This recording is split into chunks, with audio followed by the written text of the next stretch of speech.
Hai, gue Meli. Dalam beberapa menit ke depan, gue akan bahas tuntas tentang sejarah tenun Pringgasela.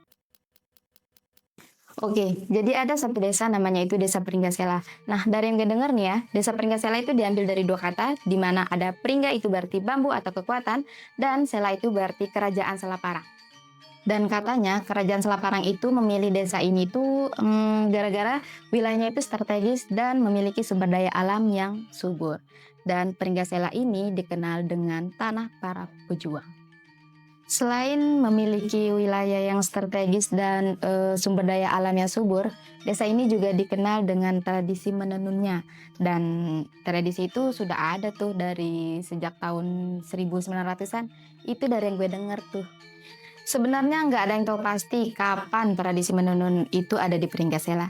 Tapi dari yang gue dengar, ada satu tokoh dari Sulawesi namanya itu Lebay Nursin. Nah, beliau itu selain mengajarkan Islam ke nenek-nenek moyang, beliau juga mengajarkan cara bertani sekaligus menanam kapas. Selain itu, mereka juga diajarin gimana cara mengolah kapas hingga menjadi benang. Dan mereka juga diajarin bagaimana cara mewarnai benang-benang tersebut menggunakan bahan dari alam. Dulu, kegiatan menenun itu bukan menjadi kegiatan biasa, tapi itu sudah menjadi rutinitas harian orang-orang di desa ini. Bahkan anak-anak kecil sudah terbiasa melihat ibunya duduk seharian di depan alat tenun. Proses pembuatannya, wah ini tuh panjang banget sih. Dimulai dari pemilihan benang, biasanya tuh pakai benang katun atau rayon. Nah, setelah itu dicelupin ke pewarna. Nah, di sini tuh ada menggunakan dua pewarna gitu. Biasanya pewarna alami sama sintetis. Nah, yang alami itu menggunakan daun tarum namanya sama akar mengkudu. Kalau pewarna alami itu ya minimal maksimal 3 bulan lah untuk pewarnaannya aja tuh. Nah, baru ada pewarnaan sintetis yang lebih praktis. Kemudian setelah diwarnain, benang itu dijemur, tapi penjemurannya itu nggak langsung kena sinar matahari. Setelah kering, benangnya itu digulung. Nah, namanya di sini itu begontong.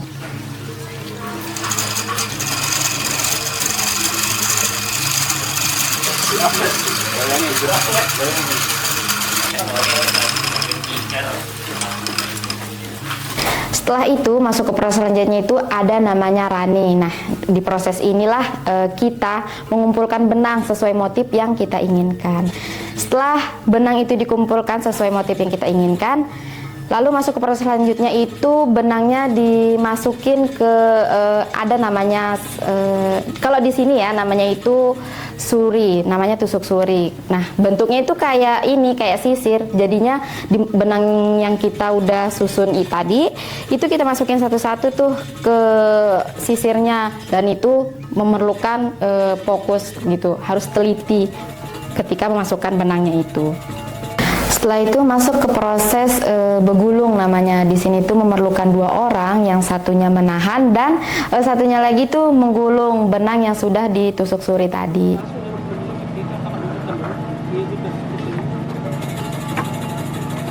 Nah, setelah itu masuk ke tahap terakhir yaitu nyesek alias menenun. Nah, disinilah benang-benang itu ditarik dan disusun hingga menjadi kain tenun yang cantik.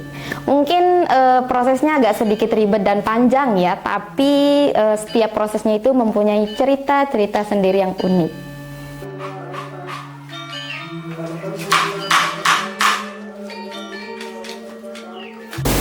Kain tenun di Pringgasela itu punya motifnya sendiri seperti garis-garis, dan motif di sini itu disebut sebagai ragi. Dan mereka itu nggak perlu pakai sketsa untuk membuat ragi. Mereka itu biasanya menggunakan daya ingat sendiri atau apa yang mereka lihat gitu. Dan di sini itu juga ada banyak ragi, kayak contohnya ragi pucuk rebung, ragi sari menanti, ragi bayan, dan masih banyak lagi yang lainnya.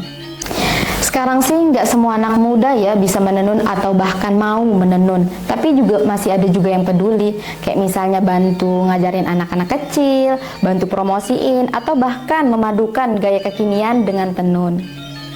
Harapan gua sih semoga makin banyak anak muda yang kenal dan bangga dengan kain tenun Pringgasela.